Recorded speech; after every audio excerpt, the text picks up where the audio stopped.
guy. Who is a super cool guy and makes all kinds of interesting... Well, you're the godfather of controllerism. What is controllerism? It's making music with software and controllers.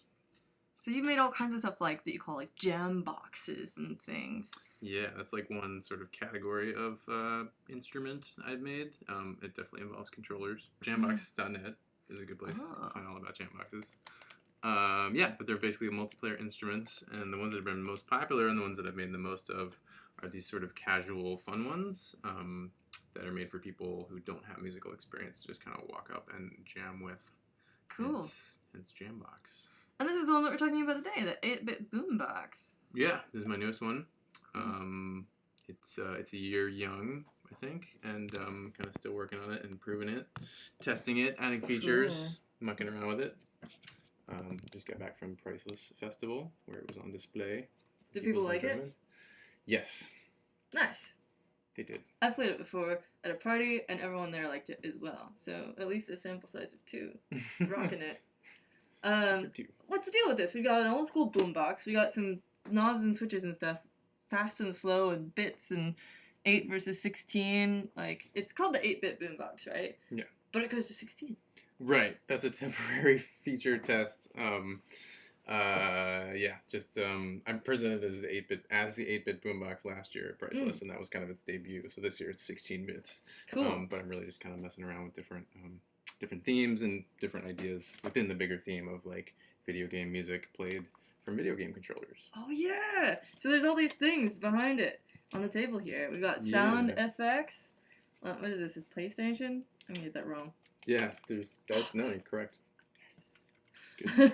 Not a game. So it's a vintage boombox. This is all like original hardware that's been modified, and then hanging out of it are. It's an Atari controller. Yeah, this is our Atari 2600, Nintendo. What happens? Push it. Push it. You gotta hold it down. Cool. Wow. So this lets you play the drums. Different combinations of the joystick and the button sort of let you unmute a drum loop. So the loop's always going. Oh. And then you can manipulate it.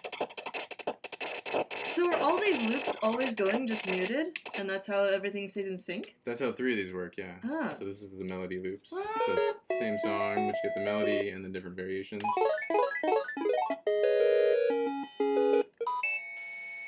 And the cool thing, the cool thing is you can combine them all. So you have as many as 8 different effects if you press them all. Whoa. It gets a little crazy.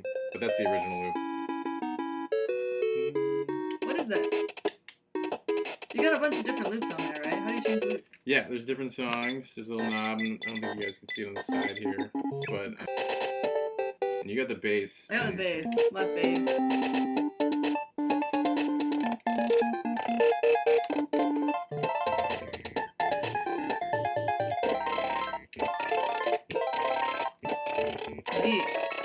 So you can get a ton of different people on the same thing at the same time. And then I got all these sound effects over here, like. Yeah, so that's the only one that works differently. That just plays one-shot sound effects. But I can modify them with these joysticks to do different stuff, so.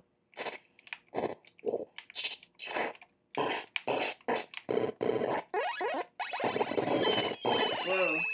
Whoa. I like that one. I don't know how I did that. Oh yeah, there. I like that, I guess. And so all this is running on an Mac Mini inside of there. Is that a secret? No, not really. Cool. I mean, I don't really keep secrets. Good, because we hooked it up to... That's been a secret. Nobody gets to see that. Really? And all of you. There, and, thousands of people. Yeah.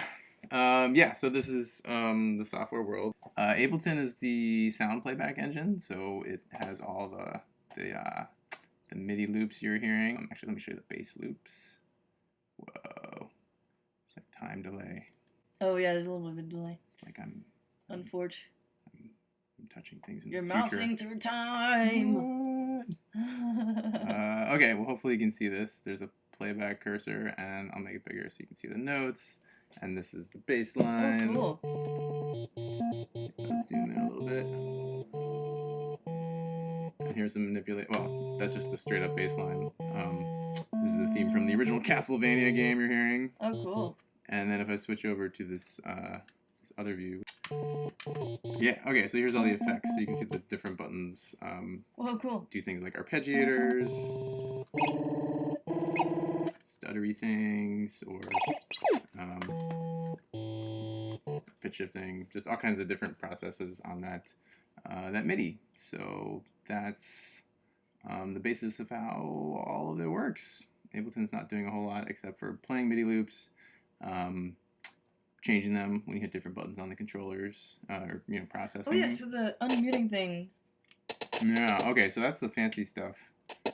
I use this other software for. Cool. This is Max, and Max is an object-oriented programming environment. There's a variation of it called Max for Live, which runs inside Ableton, and it's useful for like directly controlling some properties of Ableton. This is the patch that takes all the info from the controllers, which are all like original hardware from the actual gaming control systems, but they're hooked up to these adapters. There's a really, really vibrant like retro gaming community, as many of you may know. So they make adapters for all these classic joysticks. To adapt them to like USB or whatever? Yeah, so they're all adapted with different adapters to USB HID controllers, and those will interface with Max really happily. Is HID just human input device? Mm-hmm. That's mice, keyboard, and gaming devices. So then it gets translated and scaled, depending on what it is, because like HID is pretty different from MIDI, even though it's kind of similar.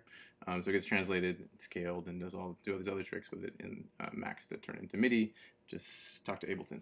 So I know you've done some stuff with Teensy before. Do any of these adapters use Teensy's for the HID conversion? Yeah, I've done that. Nice. They're not actually doing that right now. They're all using these kind of off-the-shelf adapters. Actually, some of them are just independent little makers up in the middle of nowhere in Canada who makes like the best Atari adapter. But there is a Teensy in here, which is acting as a MIDI controller for the other controls on the boombox. So you see there's two lights right there. Those are original LEDs from the boombox. Yeah. So I'm very excited about that. That shows you the tempo. So there might be delay or something, but that gives you a sense that there is an existing tempo and it's not under your control exactly. Oh yeah. And then most recently I added these controls to change the speed of everything. It actually just made it slower. It says fast. I guess it was already on. Yeah. I think. Oh, there you go. It's fast. They're a little mixed up right now. They're eventually going to be like one switch that goes in two directions. Oh yeah. But that just does double time and half time of all the things playing. This is so rad. Break it down.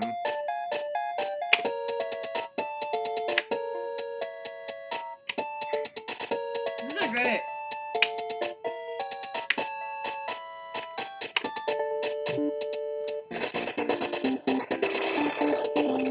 Oh yeah, all the sound effects. Oh. Sorry. I'm a born button masher. I'm not. Oh wait, there's more. Oh, you found the triggers. It's a great controller. Yes. That's so good. Future plans. You want to turn this into a product, huh? Yeah. I mean, not for the sake of making a product, but it's been my dream actually for a number of years now since I've been making these things to just give them legs and get them out there in the world because I think they're really fun. I think they're unique too, having something like this. It's kind of in the realm of something like Rock Band where it's like a musical experience that's, simplified for you, but it's not a game. It's really just about like the creative sandbox experience of making music. Yeah. And I think people really enjoy that. And this is the first one I've made that is both like really portable and like in execution it's really simple. Like I just came over here on my bicycle with this in a backpack. Yeah. Whereas the other ones have been these big things with speakers and big controllers and it seems super durable. Like look, it's in a boombox which is designed for portability and durability, and like these things are designed for kids, which you did a kids museum exhibit before, and like the amount of child proofing it's just mind blowing. Yeah. Yeah, so, and what I love, the two things that this has that none of my other jam boxes have are the gaming controllers, which you just pointed out, which people love. Like, the other ones have had either, like, musical interfaces, like a keyboard, which kind of scares a lot of It's people. intimidating. It's intimidating because You you gotta think know like, scales. it's a thing I need to know. And some of them are just weird abstract interfaces like touch sensors or, pads, and you're just like, oh, I don't know what it is, but I'll Space try palette it. where you stick your hands through these holes and it's just like landscapes. Magic. Yeah. Yeah, and those can be really fun, but these are like something everybody's kind of seen before, and there's like no fear or intimidation associated with gaming controllers. I think it's something everybody's held in their hand at some point, and they're just like, even me who's like super not good at gaming, this like it's an instant attraction. Like everyone's like, oh yeah. Yeah, and the other thing is that it has the nostalgia effect of like music you may have heard in your childhood, or at least some point in your life, because these themes actually are still used in modern video games, but hearing them in this like kind of primitive and really interesting era of video game music where it's like machines like for the first time could play music like during the whole game, so you're listening to this music over and over and over again, but it wasn't like high fidelity, it was this kind of quirky, bleepy bloopy kind of music. And now we call it chiptunes because it's a thing like on its own. Yeah.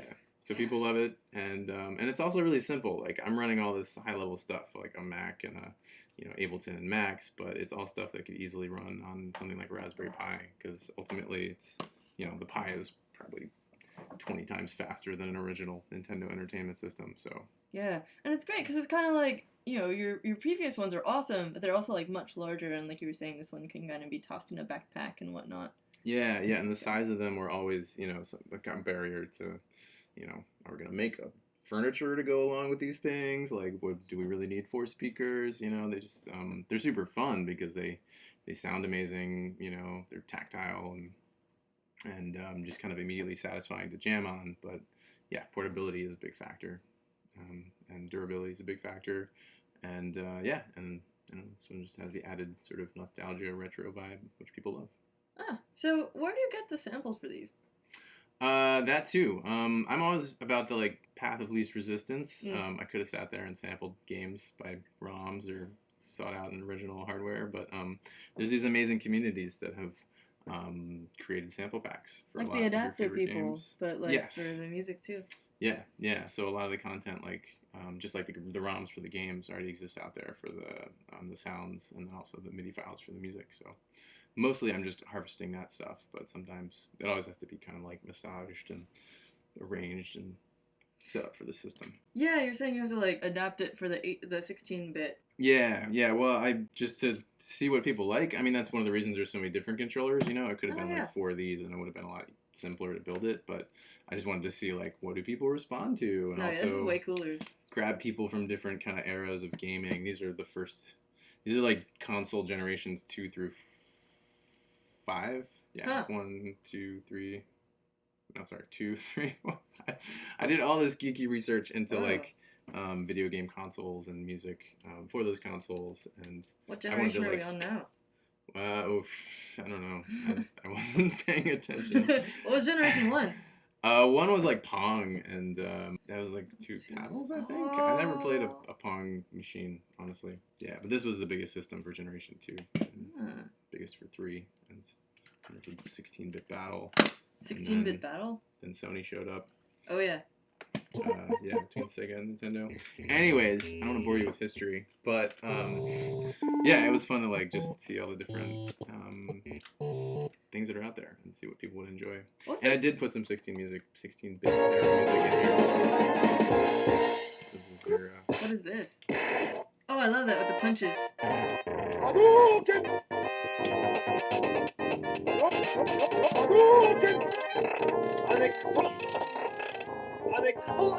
You make all kinds of other instruments too, like ridiculous guitar thing, the Robocaster, and things like that. So you have this whole history of hardware hacking that's backing you up here. You didn't just like wake up one day and be like, I'm gonna do this from scratch. No. So you've got a bunch of skills. Like, what's the most challenging part of this project for you? Honestly, it was just carving out enough space in the boombox to fit a Mac Mini in there. Huh. It was like, I wish I bought a boombox that was very much like one I had when I was a kid, or like maybe my older brother had when I was a kid. And it looks like kind of iconic, the 2 speakers, this like weird off gray from the 80s. Yeah. But it's just barely big enough to hold all the stuff that's jammed in there. And you can see like when I put this knob in, I had to like bend the enclosure. So I'm gonna move this over here, and I don't want to destroy this too quickly, but the hardest part was just fitting everything physically inside. Is it still open? Yeah, what are you looking for to take it to the next level? Like, what kind of expertise do you need? Yeah, I have a great software developer who can do all the programming to like make this thing fly on something like a Pi, and I think I'm really good at all the interaction design and like making it fun, making it musical, making it like a socially satisfying experience. But it'd be great to get somebody who's more either just really passionate about it and willing to kind of like do what I think is the majority of the work is to like put together a Kickstarter. Do some of the we've already got a design for like shrink it down, make it super small and simple and inexpensive. Or somebody's business minded or promotionally minded, do the sort of business and promotion end of the stuff. Cool. You heard the man. Get in touch if you want to do that kind of cool stuff. And where should they get in touch with you, and where can we follow your adventures? Moldover.com. You can watch music videos as well as apparently Weird Al. Oh yeah, YouTube. Including the other instruments you made, like the Robocaster. That's my guitar. The Mojo. People can follow you on Twitter. Twitter, Instagram. And you've also got a Patreon. Yeah. Patreon.com/Moldover. Cool. And if they want to talk to you about working on this project, they can just go to /contact. Only if they're not a robot. Thank you so much for showing us this wonderful instrument. This is so cool. Yeah, thanks for having me over. This is really fun. Yeah. Bye, everybody.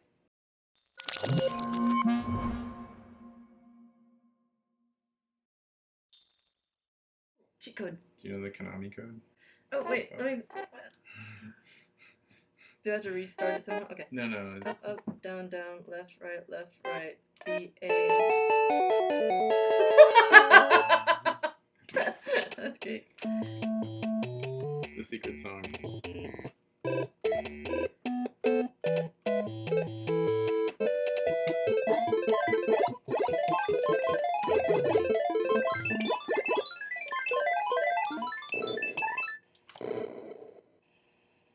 Nice.